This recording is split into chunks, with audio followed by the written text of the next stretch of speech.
Masoud Kipanya, kwako si jina geni kama ni mfuatiliaji wa vipindi vya redio na televisheni, kwani ni mtangazaji mkongwe katika Radio Clouds, lakini pia ni msanii mkubwa wa sanaa ya katuni katika magazeti mbalimbali na mitandao ya kijamii. Lakini wale wa miaka ya zamani kidogo utakuwa unakumbuka kipindi maarufu cha Maisha Plus. Basi yeye ndiye alikuwa muasisi, lakini kwa sasa Kipanya ameamua kufuata ndoto yake ya kuanza kutengeneza gari zake mwenyewe zinazotumia umeme. Kampuni ya KIP ndiyo wanaomiliki Masoud Kipanya. Kwa sasa inatengeneza gari ndogo za mizigo ya tani 1 na alipata bahati ya kualikwa nchini Kenya kwenda kuonyesha uwezo wake katika sekta. Tumepata nafasi ya kuzungumza na mkurugenzi wa KP Motors, Masoud Kipanya, ambaye ameeleza kuwa uwekezaji wake mpaka hivi sasa unafikia zaidi ya milioni 400 kutoka mfukoni kwake, huku akipokea oda mbalimbali kutoka ndani na nje ya nchi jirani zinazotuzunguka, huku akitarajia wiki ijayo kuuza gari lake la kwanza kwa Mtanzania. Aidha, ameongeza kuwa mpaka hivi sasa ameajiri si chini ya vijana 20 wa ajira za moja kwa moja, huku akisema kwa sasa bado hajafikiria kuchukua mkopo katika taasisi za kibenki mpaka pale kampuni hiyo itakapokuwa na kuongezeka zaidi. Ripoti hii ni Cosmas Mulirie, IOTV. Gari ambayo tume design. Na ndio maana utaona tulitoa gari ya kwanza, ya pili, ya tatu. Sasa hivi tumetoa gari ya 4 ambayo ndio tumeikamilisha kwa ajili ya kuipeleka kwa wateja. Kwa hiyo kwa miaka yote tulikuwa tunaboresha product au kwa maana ya bidhaa ambayo tulikuwa tumeitengeneza. Unajua ni tofauti sana na mtu ambaye ana copy, amekopi kitu, akikichukua na kitoa photocopy, kwa maana yake anaendelea kukifyatua. Lakini sisi tumetengeneza gari ya kwetu wenyewe. Kwa hiyo kwenye kutengeneza gari kuna mchakato mrefu sana, kwa maana ya design, jinsi inavyokuwa, ukiitoa watu wanavipokea, muonekano na vitu. Kwa hiyo kwa muda wote tumekuwa tukiboresha kwa kutengeneza gari moja baada ya nyingine, na sasa hivi tumefika kwenye stage nzuri, na ndio maana hata tumeshaanza kupokea mpaka oda za wateja. Mpaka sasa bado hamjauza gari? Tumeanza sasa kuuza, kwa maana hata sasa hivi kwenye production line kuna gari ya mteja ambayo nadhani wiki ijayo tunamkabidhi. Ameshalipia hapa Tanzania. Kuna oda za watu wengine ambazo bado hawajazilipia, lakini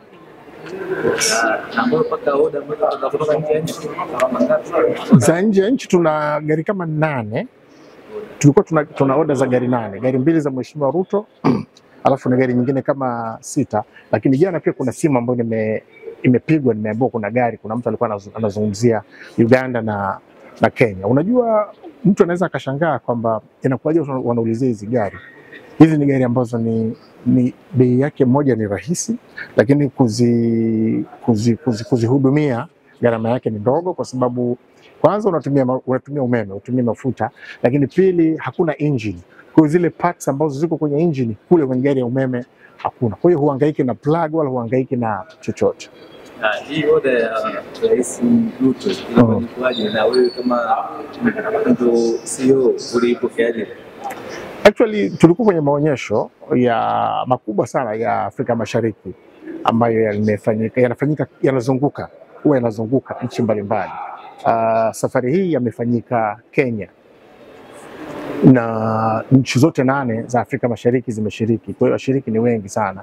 Mimi bahati mbaya au nzuri, kwa sababu ya kazi sikuweza kwenda, lakini alikwenda mwenzetu kwa ajili ya kutuwakilisha. Kwa hiyo mimi mwenyewe pia nimekuja, nimesikia bana Rais Mheshimiwa Ruto alipita, na baadaye tukapata hizo habari za kwamba anahitaji gari. Na unajua Mheshimiwa Ruto anapoweka oda kama gari kama kutoka kwetu, shida yake kubwa sio gari, kwa sababu anaweza kununua gari kutoka kwenye makampuni makubwa duniani, si ndio? Anachofanya ni kuunga mkono jitihada za Waafrika au Waafrika Mashariki katika kumudu kutengeneza vitu vya kwetu wenyewe. Yeye anaelewa kwamba hawa watu wakiweza kutengeneza gari na kuziuzia nchi za Afrika Mashariki, kwanza watatengeneza ajira kwa wana wa Afrika Mashariki, lakini vile vile hata fedha ambayo watakuwa wanaipata baada ya kuuza hizi gari haitokwenda China au Ulaya, itabaki hapa. Kwa hiyo unaona namna ambavyo sababu zinazopelekea wao kuweza kuweka oda za namna hiyo. Ilikuwaje baada ya kuona gari? Kama nilivyosema sikuwepo, lakini Ngoja nikwambie hili jambo. Unajua Wakenya wanaamini sisi tuko hovyo sana. Wanaamini sisi sio kwa nia mbaya, lakini wanatuona umetuacha mbali sana. Na ni kweli kwenye baadhi ya vitu wako mbali sana. Kwa hiyo hawakutarajia kitu kama kile kutengenezwa na Watanzania. Kwa kwanza walichanganyikiwa. Hiyo nilipata nilipopigiwa simu na mwandishi wa Kenya, aliniambia kabisa kwamba bwana, mimi siamini kama nyinyi mnatengeneza hii kitu kuanzia chassis mpaka kutengeneza body. Kwa hiyo walishtuka. Kwa hiyo nataka kuamini hata rais mwenyewe vile vile na pia pengine alishtuka. Katika maonyesho hayo, najua ndio soko limefunguka zaidi. Yes. Wakenya mmepata kama moda ngapi? Kuna sasa oda zinaweza zisipungue 10 kusema kweli, au zaidi ya 10. Na wengi unajua wanasubiri waone. Yaani mtu mmoja akiwa nayo ndio mwingine utamwona sasa anaingia na yeye anahitaji.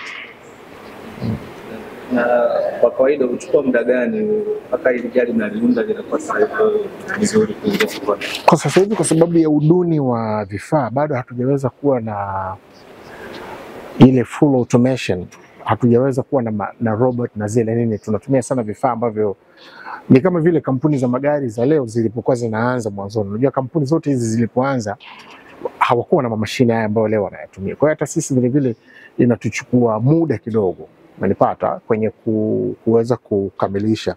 Sasa inawezekana gari ikawachukua muda mfupi kwenye kuitengeneza, inaweza ikawachukua hata wiki chache, lakini kitendo cha kusubiri mota labda na betri kutoka nje ya nchi kikawachelewesha mpaka miezi 3 wakati mwingine. Na watu wengi wanauliza sasa hapo sio hapo.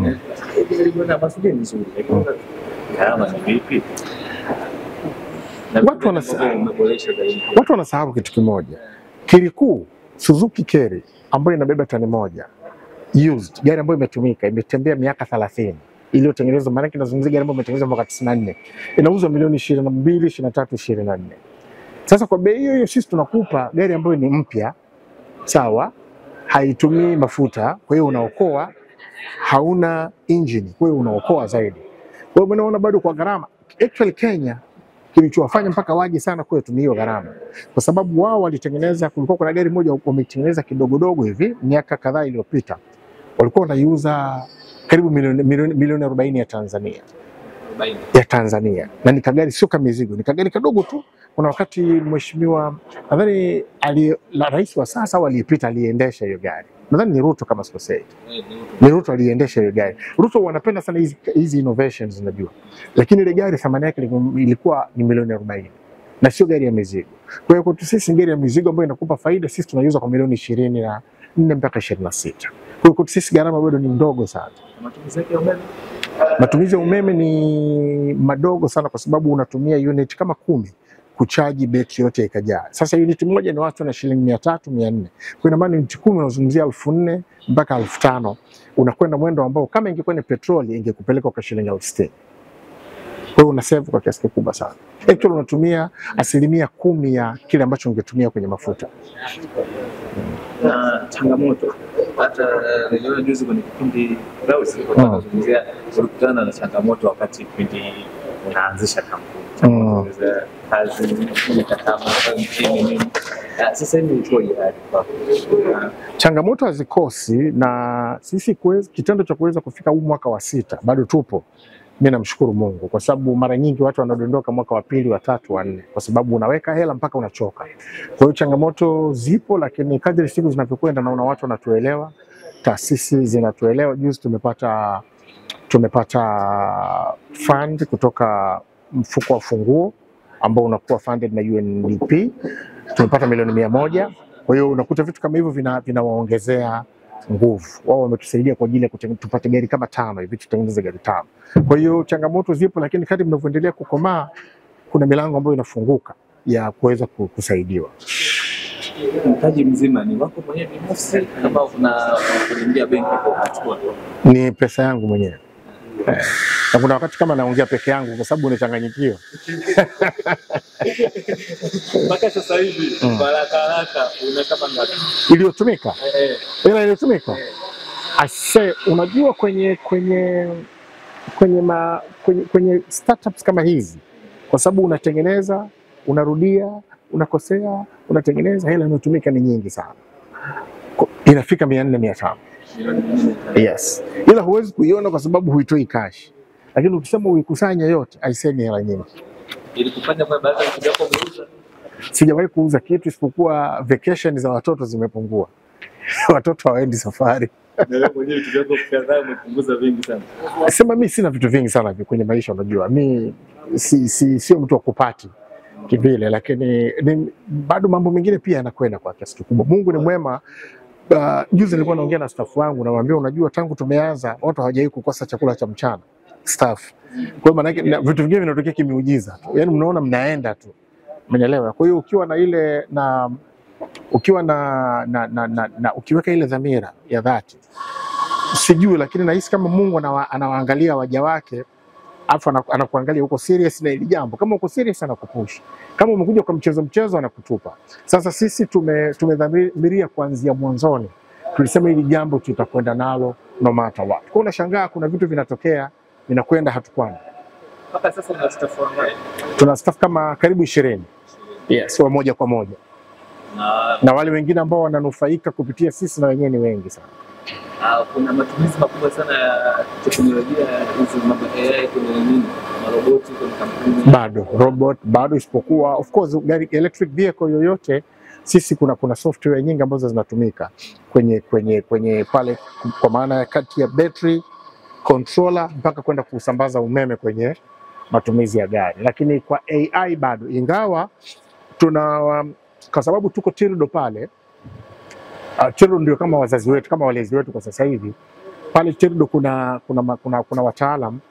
Tumeanza mazungumzo ya kuona namna ya kuwatumia baadhi ya wataalamu pale kuifanya gari ikawa smart. Unajua vitu kama sensa, kuifanya gari ikawaka kwa kuiambia, ni vitu ambavyo vinawezekana. Sio teknolojia ya kutisha. Mtu asije akaogopa akasema hamwezi. Ni kama vile ambavyo unaona ukikaa, mfano gari zetu za kawaida hizi, ukikaa kwenye kiti kama ujifunga mkanda, ina maana kuna alarm. Zile ni sensa za kawaida sana. Kwa hiyo tunafikiria kuanza kuwatumia wataalamu kuweza kufika huko. Tutegemea gari ya kwanza hapa nchini kwanza kutembea na kubeba mizigo. Unajua sisi gari ambayo tulitoa mwaka jana ina plate number kabisa. Ishasajiliwa. Ishasajiliwa kabisa. Nitakupa video utaionyesha kwa wadau. Ina plate number kabisa. Na ndombo tunaitumia sisi. Na ndombo ilikwenda Kenya. Ile gari ambayo imekwenda Kenya, Rais Uhuru Ruto ameiona, ina plate number, imesajiliwa, ina bima na kila kitu. Tena ina namba nyeupe, kwa maana kwamba inabeba mizigo. Yes. Okay. Inabeba tani ngapi? Tani moja. Yeah. Una mpango wa kuzidisha ziwe tani nyingi zaidi? Tunakoelekea, yes, tutaongeza. Kwa hiyo maana yake tutakuwa tunatoa gari za tani moja.